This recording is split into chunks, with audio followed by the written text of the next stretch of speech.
Coming up on the bench, Syracuse men's lacrosse entered Saturday needing a win more than Chris Rock needed a bodyguard. Could the Cuse get it done? Stick around to find out. On the other side, SU women's Lax hadn't played in the Dome in 3 weeks, but when Temple came to town, it was a wrap early. We'll tell you how the Orange got it done. Plus, it's not warm enough yet to shank a tee shot off 18 at Drumlin's Country Club, but it's prime conditions for SU tennis to welcome a pair of ACC foes. All of that and a whole lot more. It's on the bench, and it starts right now. Welcome into On the Bench. I'm John Dales. He's Calvin Christoforo. And Calvin, I know for a baseball guy like you, this time of year might be tough. You're almost there. But for a lacrosse and tennis aficionado like myself, there's nothing better. Hey, well, Syracuse softball, get my fix in there. They had an up and down weekend. We'll get to that, though. Up and down weekend all throughout Syracuse sports. We begin our headlines with Cuse Hoops finding a new leader. SU women's basketball announced the hiring of head coach Felicia Leggett-Jack this past weekend. This past season, she led Buffalo to its 4th NCAA tournament appearance in the last decade, and Leggett-Jack has had the Orange pedigree as well. After being an All-American with SU as a player, her jersey number 33 is retired in the rafters in the Carrier Dome. And with all that good coming for the SU women's hoops team, it's really hard to win without any players. So there's some negatives to this side of the story. Both the Cars, Chrislyn, who was second on the team in scoring, and Christiana, who started every game for the Orange this season, have driven away and have entered the transfer portal. The Cuse, who had a short bench to begin with, now is left with just 5 returning players from last year's roster. Well, on the heels of a CHA championship and a trip to the NCAA tournament, Syracuse ice hockey head coach Paul Flanagan announced his retirement on Wednesday. This comes after 23 years as a head coach and 14 of those at the helm of Syracuse. Flanagan is the only head coach in the history of the Syracuse program. Well, SU men's lacrosse knows a thing or two about coaching changes as well. 7 games into the Gary Gait era, the Orange were still looking for that elusive first-ranked win, but had another opportunity against number 12 Duke in the Dome this Saturday. All 4 of the most recent matchups between these two teams have been 1-goal games, so regardless of either team's record, another close one was expected. And early on, the Orange strike first. That's Matteo Corsi going high to high. One of 2 goals on the day for him. Cuse up 1-0. Later on in the first, a 3-1 lead turns into 4-1 after Tucker Dordovic stops on a dime and scores. SU was on pace for her historic first half, but that's a goal by Andrew McAdory to cut the lead down to 4 into the locker rooms. In the second half, now the Blue Devils eventually would have no answer for that man right here, Tucker Dordovic. That was his 3rd goal of the game. It put SU up 10-6 midway through the 3rd quarter, but you can't celebrate too much yet if you're wearing orange, because here come the Blue Devils. McAdory cuts it to a 10-7 lead with a lot of time left in the 3rd. Then the All-American Brennan O'Neill, who was quiet throughout this game, doing All-American things right here. That cut the lead down to just 1 to begin the 4th quarter. Final frame now, and here's your highlight of the season. Cuse on the run. Tucker Dordovic goes through the legs for his 5th goal. You'll be seeing that on our top plays later in the show. But Syracuse wins at 14-10 over the Blue Devils, and our men's lacrosse beat reporter Jesse Cook stopped in studio to chat about it. And John, now to talk about that big win over number 10 Duke, we're joined by Jesse Cook, one of our CitrusTV men's lacrosse beat reporters. Jesse, thanks for taking the time. Oh, Calvin, the light was on. I thought I'd drop in. Well, I'll have to talk to the night guy about that. But I'm glad you came by, and Syracuse grabbed a big victory over the weekend over number 10 Duke, and they did it in a different way. Coming into this game against the Blue Devils, 66% of Cuse's goals were scored by either Owen Seabold, Tucker Dordovic, or Brennan Curry. But if you scan the box score from the win on Saturday, you'd see a lot more than just those 3 names. Well, Calvin, I like that 66% stat, mainly because it dropped to 60 after that game, where 5 of the goals came from Matteo Corsi, Mikey Berkman, and Sam Alexo. When those secondary scorers are up, so is the score for Syracuse. When you take the pressure off of your top 3 scorers, it makes the team more well-rounded. The players were really happy about that after the game. So was Gary Gait. This team, when those guys are scoring, they're in a good spot. And with that win, the Orange are now 4-4 on the season and need to go at least 3-3 down the stretch to stay at 500 and be eligible for the NCAA tournament. A couple of weeks ago, it seemed like a pipe dream this team would be playing in the postseason. But does this win over Duke turn things around? Calvin, of course. What are you talking about? They took down the number 10 team in the nation in Duke. Sure, the Blue Devils might not be having the year they expected to have, but neither is Syracuse. So a statement win like that really makes a difference, and you can chalk it all up to Tucker Dordevik's fantastic topsy-turvy spinning goal that had it between the legs and not even looking. The energy in the dome doubled after that, and I think the energy on the bench is going to continue to ramp up this season. If they can keep up play like that, that's a great note to end on. I gotta give Tucker Dordevic credit because my yoga teacher says I'm topsy and turvy. I can't tumble, though. That's why I quit gymnastics. But anyway, let's move past the Duke game and let's look ahead to Notre Dame. This will be a very good measuring stick to see what the Orange will do going forward. Number 16 Notre Dame, number 18 Syracuse. And when you peel back the curtain on the Irish, you find two guys with the same last name. Yeah, it's the Kavanaugh brothers. They've been stellar this season. They've been stellar their entire careers in lacrosse at pretty much every level. So when they enter the ACC this season, they were expecting to be one of the top teams, but that hasn't been the case for Notre Dame. They're 2-4. Now, granted, 3 of those 6 games were against the number 1, number 2, and number 3 teams in the country. So maybe that's not the best measuring stick, but look, Notre Dame has been the most penalized team, and they've been the worst on the man down. This hasn't been good for Notre Dame, and I think Syracuse, with this momentum, has a real shot.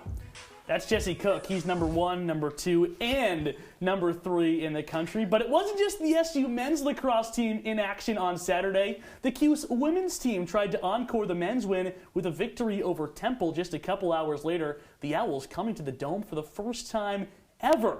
And it's the first home game for the Cuse will axe in just about 3 weeks. If you remember, last time they were in the Dome, they had that come-from-behind win over Duke, and it was the Tyrells that brought it early. 1-0 Temple. Emma Tyrell's going towards cage. Now we're tied 1-1, and it wasn't just Emma. Emma and Megan combined for 18 points in this one, 8 of those coming from the younger sister Emma, who nets a new career high. And it was because of plays like this. Emily Harris-Shuck extra pass. Megan Tyrell, hello. Syracuse up 5 early in the second quarter. Late in the first half, Sam Swart wants to get into the act. Hey Sam, welcome to the party. 9 different members of the Orange score in this game. The Cuse rolling. And you know when things are going good, this happened. This weave, which is so dangerous, even when it messes up, it succeeds. Megan Tyrell loses it, keeps her head up, finds Emily Harris-Shuck. Nobody's stopping that. Syracuse cruises a 15-goal victory to improve to 8-2 on the season.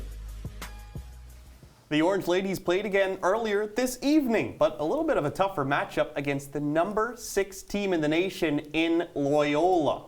But to no surprise here, the Orange were ready for that challenge. SU squeaked out a 14-13 nail-biter over the Greyhounds. Calvin, this one literally came down to the final seconds. Loyola had a chance to tie it and send it into OT, but couldn't. A really controversial crease violation called at the end of this game. But hey, how about the level Emma Tyrell is on? A career-high 8 points against Temple, backed it up with 7 against Loyola. She's a big piece going down the stretch and proved it with a couple of big games back-to-back. Emma Tyrell, Megan Tyrell, Emily Harris-Shuck. It's always somebody different for this group, and in any case, they'll take it. The Orange improved to 9-2 in 2022 with this victory. Well, we're up against our first break. Don't touch that remote, though. When we come back, Adam Cohen joins us in studio to talk a little Cuse hoops. Then Calvin and I trot around the bases. On the bench, back after this.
Meet Norm. He lives with anxiety, but with the help of this latest innovation from Be Normal, he can be normal, just like everyone else. With the swipe of a finger, you can project happiness, confidence, machismo. Why settle for being real when you can be normal? The Normal Maker, new from Be Normal. This item doesn't really work because there's no such thing as normal. We're all different. What we like, how our brains work. In fact, 1 in 5 of us live with mental illness. Don't filter who you are. Start by talking to someone you trust. And remember, there is no normal.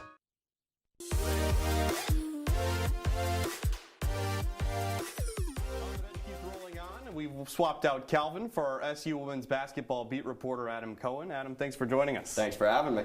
Whole lot's happened with this SU women's basketball team since the end of their season. First off, a nationwide search for a new head coach quickly came to an end when Syracuse announced Felicia Leggett-Jack is taking over the reins of the program. What did she bring to SU?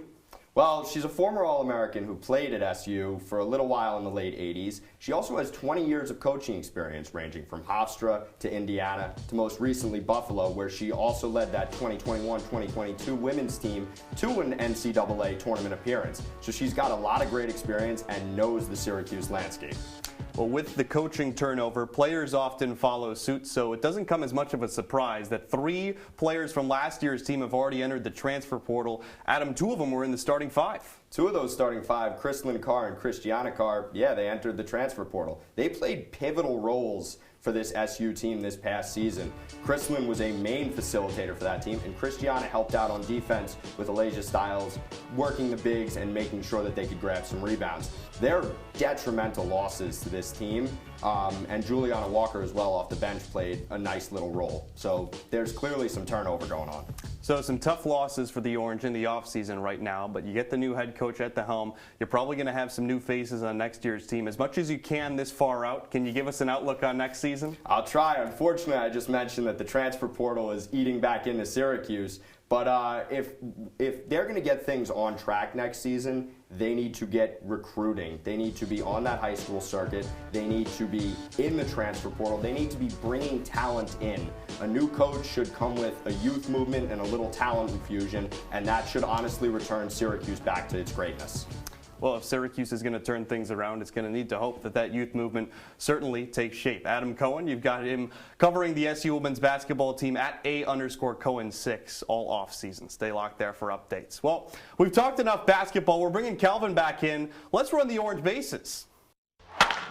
Let's start things off on first base. Nice and easy, right? Well, nothing was easy for the Orange this weekend. They got swept in the 3-game series down in Atlanta at the hands of Georgia Tech. The games were all tight with a combined margin of just 5 runs, including a 2-1 extra innings loss. But nevertheless, the Orange dropped to just 1 in 8 to start ACC play. John, not going to get it done. Over here at second base, a spot the Orange didn't get too much against Tech. And if you're wondering why, that's because they scheduled a funeral for their batting average the same time as these 3 games. An SU 7-game win streak, the team batting average was .313. This series against Georgia Tech, it dropped to .170. Quick math in my head, that is not good. Some would even say bad. Calvin, the Cuse bats were deep asleep, and the Yellow Jackets just kept feeding them more and more melatonin. Well, John, I'm just as tired as they were. Look, nobody told me we were going to third, but that slow offense didn't help out the pitching at all, who actually put together a pretty nice weekend. The Cuse allowed just 10 runs over the 3 contests. Ariana Adams and Lindsey Hendricks led the charge in the circle. Adams pitched 9 innings of 2-run ball, while Hendricks tossed 7 2/3, allowing 3 runs. The duo on the season are now a combined 9-9 with an ERA just over 3.5. Pretty darn good, but with the road ahead, it's going to be real tough for the Cuse to get wins.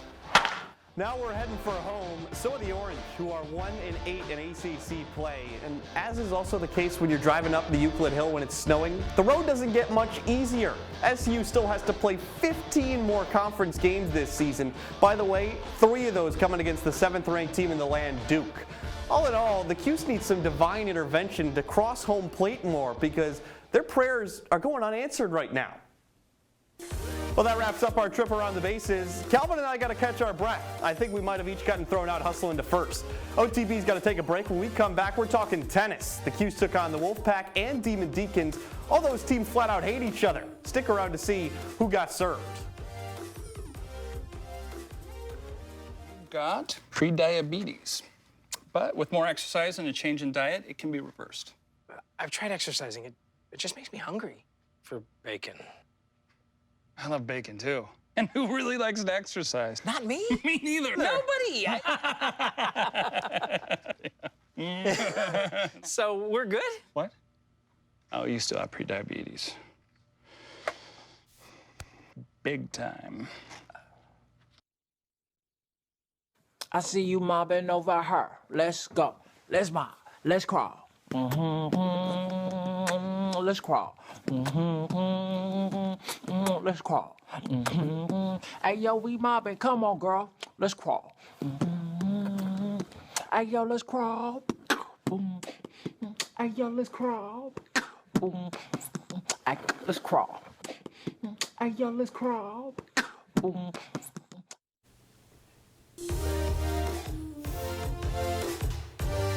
We're back on OTV. John Dales, Calvin Christoforo. You catch your breath after running around the bases? 4 bases is a long way, I'll tell you that much. I'm usually stopping at 1. 4. If I'm not jogging, I'm not going to make it. Oh, we each hustled in that last segment. We're going to move over from softball to tennis now, and the Syracuse tennis team welcomed Wake Forest to Drumlins this past Friday. Calvin, that's a good Wake Forest team, and we saw it right away. The Demon Deacons had their way with the Orange. For the faint of heart, look away right now, because Carolyn Campana and Casey Wooten were like Federer and Nadal out there. The Orange tried their best, but it just wasn't their day. The Demon Deacons play really well. It's a great alliteration. Demon, Deacons, Drumlin. That all equals an L for the Orange. I think we really should have seen it coming. At the end of the day, the Demon Deacons just kind of on another level than the Orange. You think good things happened on Sunday when number 2 NC State came to Drumlins? My guess would be no. It didn't. Actually, it got worse, if not just the same. The Wolfpack clobbered the Orange 6-1 again. Polina Kosireva was the only one who got anything done against the Pack. Her teammates Kanapovskaya and Komodo both dropped 2 matches each. Both of them not I'll tell you what, doing it. That's a big one win, though. Excuse me, that's a big one win. Syracuse, at least they get 1 point out of it. I mean, I think Kosireva did her job. Yeah, of course. You're right. Our Philip Galati tells us what went wrong for the Orange this weekend at Drumlins. Sometimes when you're having a rough go of things, it's best to take a step back, or even a seat. Maybe that's what Syracuse tennis will be doing this week following a 6-1 loss to NC State on Sunday. That duel marks the 4th in a row against a ranked opponent, with 3 of those coming against a top 5 squad in the nation. And head coach Yunus Lamam says there's lessons to be learned. Well, I think we have to get a really good week of practice, work on the things that we've noticed from the last 2 weeks. Actually, when you play these high-level teams, you see a lot of things, and hopefully we can get a couple really good practices and get ready for Friday. Now for the 2 points the Orange did win this weekend, they can thank Polina Kosireva. The junior boasts an 11-2 record in singles play, and Coach Lamam says she's grown a lot as a player this season. She plays with a lot of determination and passion and grit, and usually when you do those things, you're gonna come on top a lot of the time. So winning 2 tough competitive matches Friday and today hopefully will do a lot of good for her confidence for what's coming ahead. Next up for the Orange is one of the 2 teams below them in the ACC standings. Tune in on Friday at CitrusTV Sports from 3 p.m. onwards for live updates courtside. Reporting from Drumlins, Philip Galati, CitrusTV. Thanks so much, Phil. Man, that guy knows his tennis. I'll tell you what. He knows his tennis. He certainly does. And as we talked about on another note a little bit earlier in the show, a coaching legend is moving on from Syracuse to greener pastures. SU ice hockey head coach Paul Flanagan announced his retirement following 14 years with the Orange and a second run to the NCAA tournament this past season. Calvin, there was a whole lot that he meant to this area, that he meant to this program. How about the immediate impact that he had right away after coming here? Look, there was no SU ice hockey in the year 2007. Fast forward a few years, and Flanagan made this team a perennial CHA title contender. The guy is literally the patriarch of Syracuse women's hockey. He is a legend. I say give him a banner right next to Lindenwood at the Kennedy Ice Pavilion. Well, you know what? He's already a living legend of some sorts in the previous place that he coached. Before coming to Syracuse, he was over at St. Lawrence. He was designated a legend of Appleton there. That's That's so ironic because that was actually my nickname back in high school. Legend of Appleton? They called it A-Town, but by any case, Flanagan was the first and only coach the program ever had. The head man grabbed his first win in the team's inaugural season back in 2008, and 203 wins later grabbed his final win in SU's CHA championship 14 seasons later. Along the way, the coach picked up 2 conference championships, brought the school to its first NCAA tournament appearance in 2019, and was named CHA Coach of the Year 4 times. He also put together 10 straight winning seasons from 2012 to 2022. I'd say that's pretty darn good. It certainly is. 10 straight winning seasons. It's unbelievable to finish out a career, too. But his season came to an end in full circle when the team he beat his first win ever, Quinnipiac, knocked him out in his final NCAA tournament. That's some poetic justice right there. What do they say about karma? You know what they say. I can't say it. You know what they say. Well, we'll get back to it. Karma certainly came back to bite Paul Flanagan maybe at the end there. Well, he certainly had a lasting legacy as well. Building this program, it's hard to explain exactly the legacy that he's left. In 2020, you heard Calvin mention all of the accolades that Flanagan had in his time here. In 2020, he had his 400th win. He's only the 7th coach in NCAA history to reach that milestone. You also take a look at some of the players to come through the SU circuit to go ahead into pro hockey. 20 of them became professionals, 2 of them in the Olympics, Calvin. You know the other 6 coaches ahead of him? I don't. Coach Smith, probably? I don't know, Coach Smith. Well, like you had also mentioned, 10 consecutive winning seasons to end his career. 9 out of his 14 seasons, they made the CHA championship game. Paul Flanagan, he will certainly be missed. You think of 10 of the Ice Pavilion, you think of the history, you think of Paul Flanagan. Also a thank you. He's been great to guys like us. We both covered the hockey team a little bit in our time with Flanagan at the helm. A great guy to be around, always willing to give you the insights on the program. Shout out Weiss Mafia. All right, final break here on OTB. On the other side, highlights galore. We've got our top plays, performers, and images of the week. You're not going to want to miss out. OTB will be RB right after this.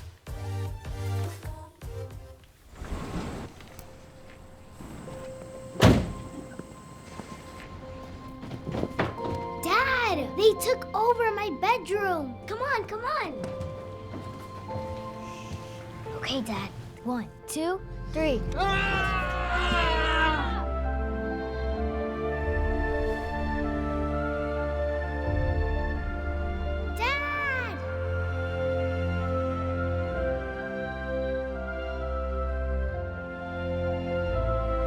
You saved me. Dad? Are you okay? I'm fine, dear.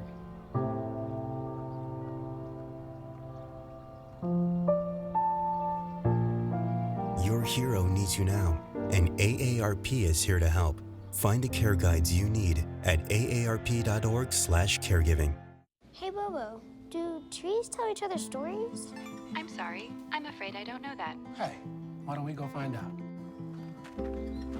Listen. Can birds draw pictures? I don't have an answer for that. Dad, do stars visit their friends? Look!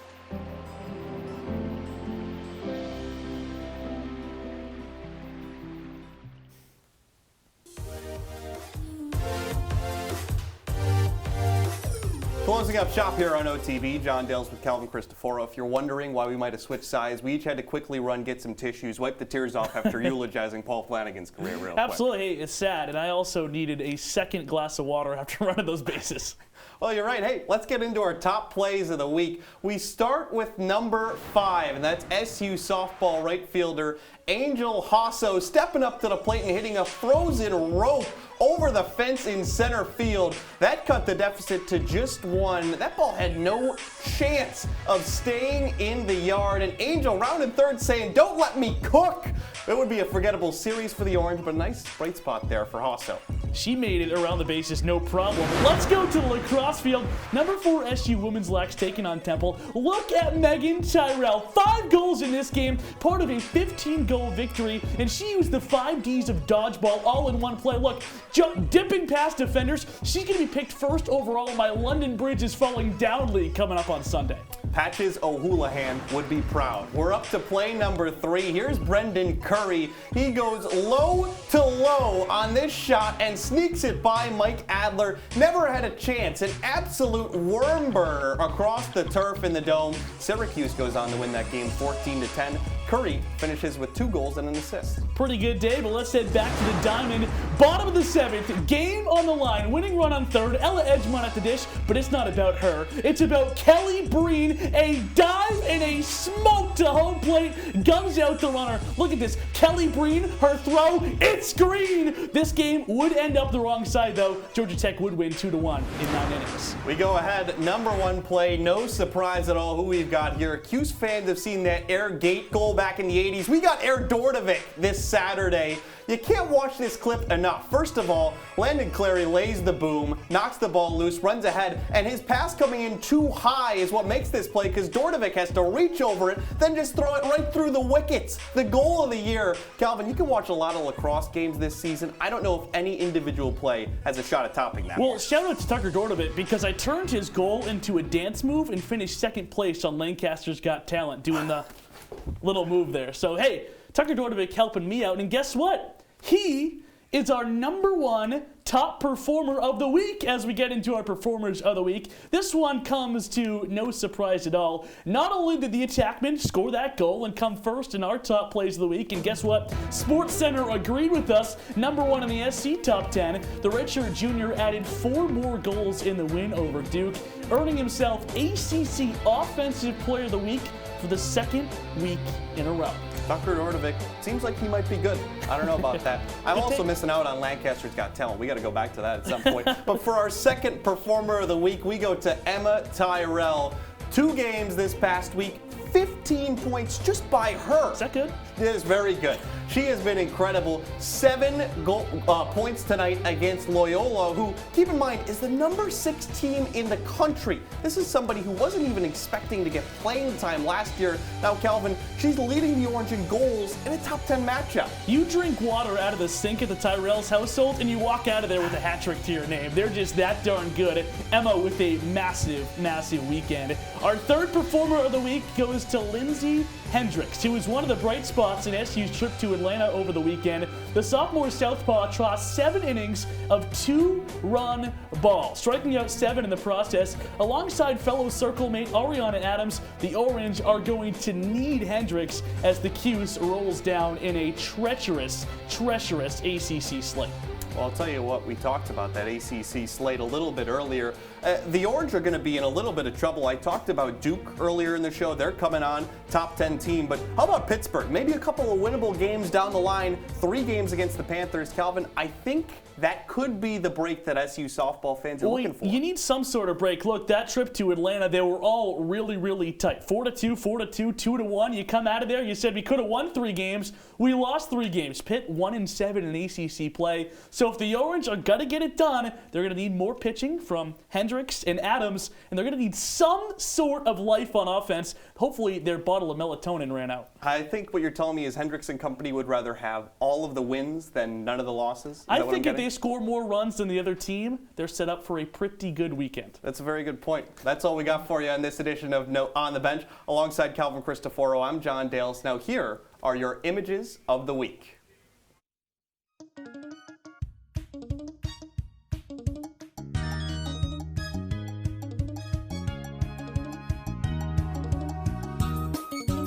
We're going to get free to tie this game. Instead, it's Syracuse between the legs. Are you kidding me? Syracuse going the other way after a fantastic steal down in front of the cage. Behind their legs goal by Tucker Dordovic.